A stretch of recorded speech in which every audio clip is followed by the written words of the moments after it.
Haven't seen any police officers coming here. Only police.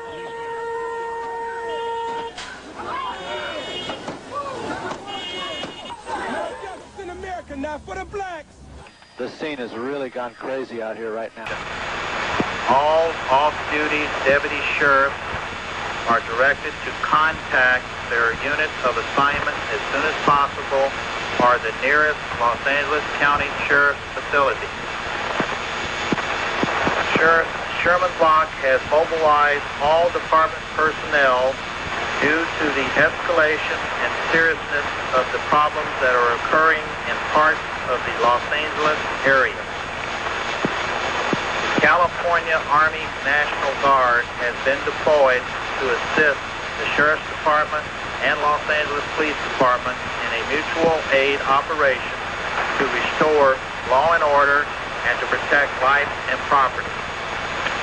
In addition, the curfew has been extended to include all of Los Angeles city limits and to include Los Angeles County boundaries of Vernon Avenue on the north, Lomita Boulevard on the south, Crenshaw Boulevard on the west, and the Long Beach Freeway on the east.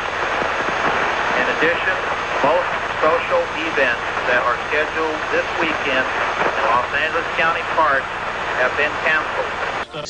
Trying to protect their businesses from any contingency. Once again, I repeat, this is an unedited videotape, but we did manage to get hold of this tape to give you an idea of some of the individual actions that are being taken.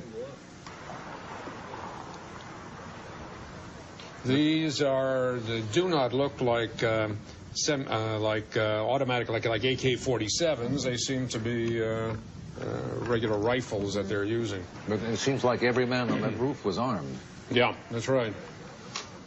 And thus far, there does not seem to be any looting or burning, at least right where they are. I think now that man up there seems to be holding a shotgun, Larry, if I'm not mistaken. I think he's holding a shotgun, and I think one of his purposes is he wants potential looters to see it. I think he wants people, all of them up there, want people to see that they are armed and that you enter their properties at some risk. But you notice this is in a high-rise area. I'm not exactly sure where that is. I suspect that is just south of Vermont. Yes, that's the area it looks like. I saw a sign, a street sign that said 5th Street, too, a moment ago. Okay. There are a lot of armed people over there. So you wonder what's going on inside these stores? Well, we took some shots here. Look at this. This is inside a Kenny's shoe store. And, you know, it's party time. These people are smiling, as you heard. They don't care. They know it's illegal. They don't care. But I'll tell you what happened moments later. The Korean merchants and store owners who own that shopping complex, they were talking to me for a moment. They said they were fed up. They walked away. Next thing I knew, they walked out of their stores. 3 of them were holding guns, and they just started firing at everybody and anybody.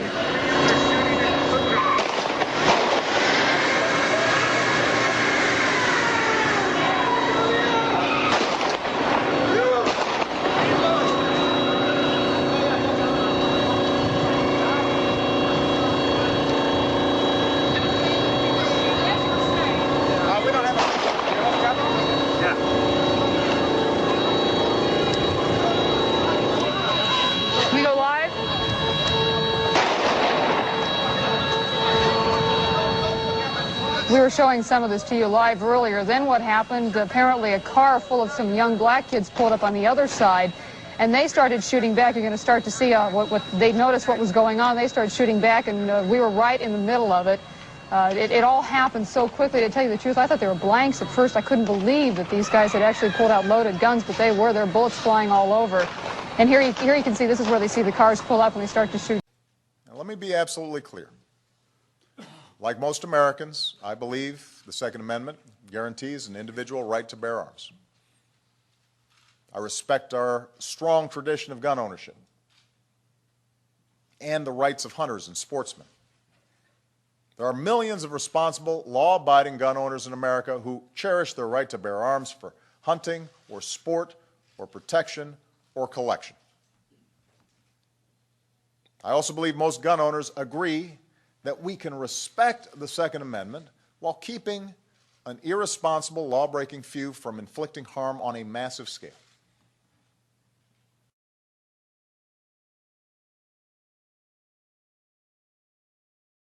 No one will be able to be armed. We will take all weapons. It was a human drama with emotions and tensions running high. Patty Connie is still trying to recover physically and emotionally. They really did a number on me. From the day police forced her from her home. It was traumatic. All of a sudden, they were banging on the front door, the side door, and the back door. They said, "Let us in." Patty tried to explain. She was on dry land, she had plenty of food and water, and didn't want to abandon her dogs. But it didn't matter. If you see 6 or 8 police that look like linebackers pushing you in a corner, you're in shock. I'm saying, look at all my food. I got plenty of food. They kept pushing me back,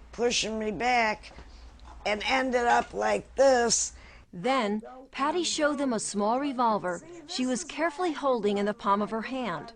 A camera crew was there to capture what unfolded next. I said, "It's not even loaded." And I dropped it on the floor. You got a gun? Well, they punched me in the face. Look at my black and blue marks. Look at what they did to me. They dragged me out of here. I really thought they were going to kill me. I really did.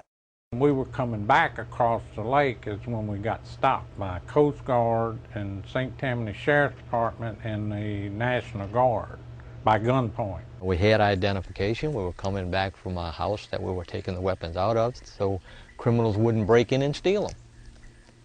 And we've had policemen tell us that that's what they wanted us to do, but not the sheriff in St. Tammany. They just wanted to confiscate them from us. We felt like criminals at the time when they come up to us with M16s or AR-15s, whatever it was, but there were 4 of them with rifles and holding on us with our hands in the air until they got in our boat. So they got on the boat and they asked us, "Do you have any loaded weapons?" Yes, we do. They're in the 2 back compartments. Wayne went to show them where the gun was, and he screams, "Don't touch it. Don't even move. I'll get it." I felt like it was un-American and then we had been violated when they took. Like I say, we were shell-shocked. We were just sitting around looking at each other and said, "We just got our guns taken away from them." They took them. And they didn't have a right to take them. They didn't have a reason to take them. That was the thing. We did nothing wrong. But they took them anyway. He said, "Be thankful we're taking your guns here." Why should I be thankful? Well, if they catch you with them on land, they're going to take you straight to jail. We live in proof that all they have to do is say, "Look, this is the law." You had that feeling that you were violated. They took something from you. They stole something from you. That's the only way to put it. They took something that they didn't have a right to take. What'd you come and get my gun for? I'm a good citizen. Marie Galatis, a Baptist minister, faced the same story in her neighborhood. The same threats by thugs, the same lack of police, but she never once felt afraid. And I had my Bible, and I had my gun, and I knew I was safe. And I tell you what, I'm a Annie Oakley if you come fool with me or my family. I'm gonna let you have it, buddy. Marie knows she was lucky. She was never forced to leave home and didn't have her firearm confiscated. It's going against my constitutional rights as a citizen. But Marie remembers how upset she got when the police department threatened to take her firearm. You're letting the thugs get away with everything, and you're coming to honest, good citizens and taking away their protection, and it is wrong. Wrong. Wrong. Is that we're losing control of who we are as a nation. Robert Zoss was forced to evacuate when a tree destroyed both of his family's homes. Loaded with dogs, kids, people. Then, as they were exiting through downtown, the unexpected happened. These cops came out of nowhere, said stop, and asked, do we have weapons in the car? And I told him, yeah, I do. He said, get out the vehicle, had us all sit cross-legged in front while they searched the vehicle. I had a .22 long rifle. My tenant's girlfriend had a .22 pearl handle revolver given to her by her grandmother or grandfather. But Robert couldn't believe what he watched police do next to his rifle and his friend's pearl handle revolver. I saw them smash her gun given to her by grandmother, grandfather, just against the curb. The other things that they busted up, the .22 rifle they busted up, these were police officers that went too far. We didn't have any rights. I mean, they treated us like criminals. They treated us like if we were in a third world country. I was scared because these guys weren't doing it by the book. There was mayhem. New Orleans police did not have control of the city anymore. So the only plan they thought, I guess, was to take the guns away from the people. Heed the warning of what this was. You know, this is like Australia. All of a sudden, boom, they got our rights. Okay, this is a Browning 270. It's my deer rifle. And this is a Savage 7mm 08. This belongs to my grandson. And this was the two rifles that they confiscated. We left about 6 o'clock in the morning. We started across Lake Pontchartrain. As we came out under the drawbridge, a St. Tammany Parish sheriff's boat run up, their lights flashing, told us to pull over. So we pulled over, and they pulled in about 20 foot from us. And they had 5 guys in the boat, and they had assault weapons, and they pointed them at us and asked if we had any weapons on board. I told them yes, we had 2 weapons. They said, get at the back of the boat with your hands in the air. We're coming aboard to search. They got the guns. They opened the case and looked at them. I was standing at the back of the boat with my hands in the air. Automatic rifles pointed at you. I mean, you don't have any choice. I mean, they didn't just have them pointed from their hip. They had them up at their shoulder pointed, you know. I mean, they weren't playing. They asked where we were going. Told them we were contractors for Pala Interstate. We were going to New Orleans to find a route to come in with a barge. So they said, okay, we're seizing these weapons. So I said, I want a receipt for my guns. They said, no, we're not giving receipts. Said if we give receipts, we'd be out here all day writing receipts for all the weapons we've confiscated. It made me angry when they told me to go get a lawyer if I wanted my guns back. That's when I really got angry. They didn't care what your rights were. They were going to deny them. It's not America as we've known it before. It's changing. This is video from a surveillance system overlooking the driveway of the victim's home. You can see the suspects pull up in their car. One of the would-be home invaders fires a shot as he runs into the garage. Within seconds, several more shots ring out. Investigators say these came from the man inside the house. Look closely. Shards of glass fly as bullets hit the front windshield. It was just a normal day at the Palms Internet Cafe in Marion County. You could see the customers here chatting and playing their games. But they were interrupted by these 2 men. Watch as deputies say Davis Dawkins and Dwayne Henderson come in, wave a gun, pointing it right at the customers, asking for their valuables. But just seconds later, someone steps in. Look at the right of your screen, a man running with a gun firing at those 2 suspects. From another angle, look at the guys in the black clothing with the masks, one with a gun, the other with a bat. You see them, then you don't. The next time they come into view of the cameras, one of them is diving on the ground. The man, 63-year-old Samuel Williams, he's right behind them, firing. They leave. Williams, as calm as can be, as a customer inside, locks the door and waits for deputies. When questioned by the detectives, he said he was with his wife at that cafe and was afraid they were going to shoot somebody. I didn't grow up in a house with guns. I don't hunt. I personally abhor hunting. But I was given a gun by a friend when I was 21 to carry in my purse for self-defense, and I was taught how to use it. A couple of years ago, my parents and I went to a cafeteria in Texas on a bright sunny day. We weren't in a dark alley where we weren't supposed to be. And as you all know the story, this madman drove his truck through the window. And he began shooting Well, immediately, my father and I got down on the floor and put the table up in front of us. And this guy kept shooting. And you're thinking, what could it be? Is it a robbery? That's the first thing that generally comes to mind. And he keeps shooting. It took me a good 45 seconds to realize that this man wasn't there to commit a robbery. He wasn't there for a hit. He was there to simply shoot as many people as he possibly could. Now, I'd like to make something clear.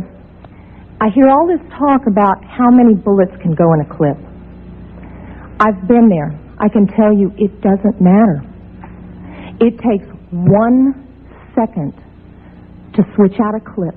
You can have 1 bullet or 100 bullets. It doesn't matter, guys. I've been there. He goes, dump, dump, just like that. That's not enough time to rush a man, I promise you. When I finally realized what was occurring, I thought, I got him. And I reached for my purse. He was maybe 12 feet away. You know, is it possible my gun could have jammed? Sure. Is it possible I could have missed? Sure. But I can tell you I've hit much smaller targets at much greater distances. But then I realized that a couple of months earlier I had made the stupidest decision of my life. I took my gun out of my purse and left it in my car. Because as you well know, in the state of Texas, it's sometimes a felony offense to carry a gun in your purse. I can tell you that I'm not mad at the guy that did this. As he continued, it was obvious that he was a madman. My father, at that point, said, I've got to do something. I've got to do something. He's going to kill everybody in here. And he rushed the man. No way. This guy turned, shot him in the chest. He went down, was obviously mortally wounded. For whatever reason, that made the man change directions and go off to my left. Shortly thereafter, someone at the back of the restaurant broke out a window. When I saw what looked like an opportunity to escape, I turned around and I grabbed my mother by the shirt and I said, come on, we've got to run, we've got to get out of here. And then my feet grew wings and I was out the back window. As soon as I got out, I realized that my mother had not followed me out. And as I learned from the police officers, she had crawled over to where my father was and cradled him until the guy got back around to her, put the gun to her head. She looked up at him, put her head down, and he pulled the trigger. My parents had just had their 47th wedding anniversary. She wasn't going anywhere. As I mentioned, I'm not really mad at the guy that did this. And I'm certainly not mad at the guns that did this. They didn't walk in there by themselves and pull their own triggers. The guy that did it was a lunatic. That's like being mad at a rabid dog. I'm mad at my legislators for legislating me out of the right to protect myself and my family. I would much rather be sitting in jail with a felony offense on my head and have my parents alive. As far as these so-called assault weapons, you say that they don't have any defense use. You tell that to the guy that I saw on a videotape of the LA riots, standing up on his rooftop, protecting his property and his life from an entire mob with one of these so-called assault weapons. Tell me that he didn't have a legitimate self-defense use. Just one final statement. I've been sitting here getting more and more fed up with all of this talk about these pieces of machinery having no legitimate sporting purpose, no legitimate hunting purpose. People, that is not the point of the Second Amendment. The Second Amendment is not about duck hunting.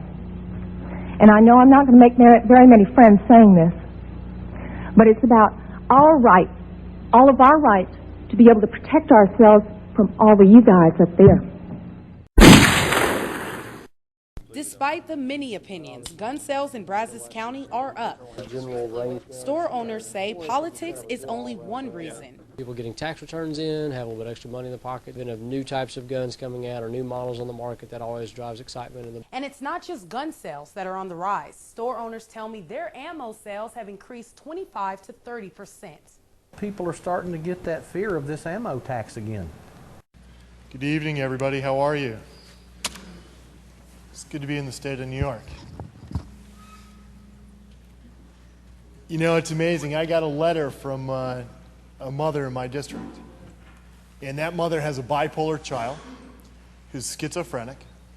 And she fears for her life and the lives of her neighbors every day. And the mental health system in the state of New York has failed her repeatedly. It's a kangaroo system where that child will be treated like a number, a ticking time bomb to go off. And that single mom doesn't have the support from this state or that system to care for that child. And tonight we preach about saving lives.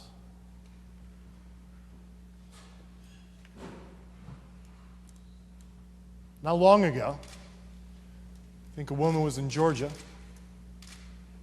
She had several young children. Her husband showed her how to shoot. Somebody broke into her home, came after her. She shot him, I believe, 6 times. Tonight, we're going to pass legislation that if she had 8 rounds in that chamber instead of 7, she'd be a criminal. We haven't saved any lives tonight, except for one: the political life of a governor who wants to be president. We have taken an entire category of firearms that are currently legal, that are in the homes of law-abiding, tax-paying citizens. As a legislature that believes in its power, to the extent where you actually profess you're magically saving lives, we are now turning those law-abiding citizens into criminals. And tomorrow, hoping that on the front pages, we will be seen as preventing tragedies. Yet that single mom will wake up tomorrow with that bipolar child who's schizophrenic and violently and mentally ill, and we will have done nothing.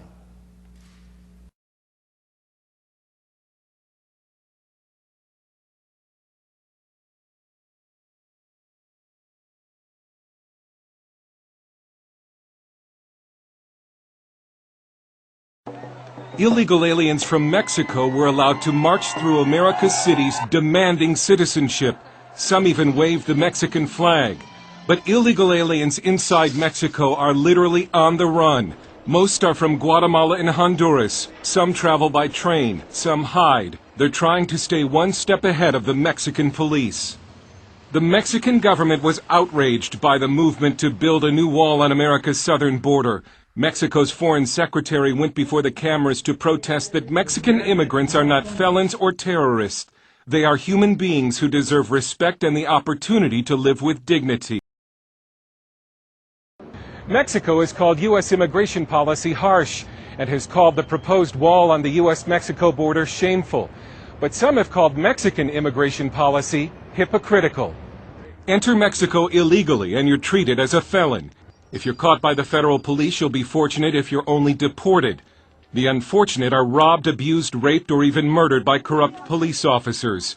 Fernando Aguiar Neri coordinates Red Cross efforts to help illegal aliens inside Mexico. When people approach us, they are usually fearful that we work with the government and are afraid of being reported. One of the 7 principles of the Red Cross is complete neutrality and independence, so we can't cooperate with the Mexican government on the illegal alien issue. Neri says most illegals moving through Mexico try to avoid the cities. The Catholic Church also shields illegal aliens from the Mexican government. We found 2 shelters for illegals in Mexico City, but we were not allowed inside. Most of the Central Americans in these shelters are on their way to the United States. They'll be fortunate if they arrive unharmed. This immigrant from El Salvador said, if you're carrying any money, the police take the money and then say, get out of here. This one says we still have 20 days of travel to reach the United States. But if you're a Mexican citizen wanting to enter the U.S. illegally, then you can count on the Mexican government's full help and support. It even has a special department called Grupos Beta that allegedly helps Mexicans cross the U.S. border illegally. Although in an interview with CBN News, the head of Mexico's Immigration Service, Hipólito Trevino, denied it. Grupos Beta is the Mexican government initiative which does not help people cross the border, but they do assist them when they have problems in the border area. But Grupos Beta gives them this booklet, which includes tips on how to safely cross the U.S. border. Trevino denied the allegation that the immigrants are also given maps by the government. No maps. No maps. Okay. No recommendations about los animales venenosos. We give them recommendations about the dangerous animals they'll encounter, how much water they need every day, what to do in case they get lost, what to do in case they get detained by the Border Patrol, which paths are dangerous because of crime. The reason for the government's help? Cash sent home by Mexicans in the U.S. constitutes the second biggest source of foreign currency in Mexico after the oil industry. $20 billion last year, or 2% of Mexico's GDP. About 10% of Mexico's population is now living in the United States, over 10 million people. And how many illegal aliens in its own country has Mexico legalized in the past 5 years? Just 15,000. I have looked at this carefully. We are not going to send 12 million people home. I know that people think we can. Lou Dobbs, is ginned stuff up. But the fact of the matter is that many of these folks have children who are U.S. citizens, or they have a spouse who is a legal resident. We would have to expend all our law enforcement resources in order to round everybody up.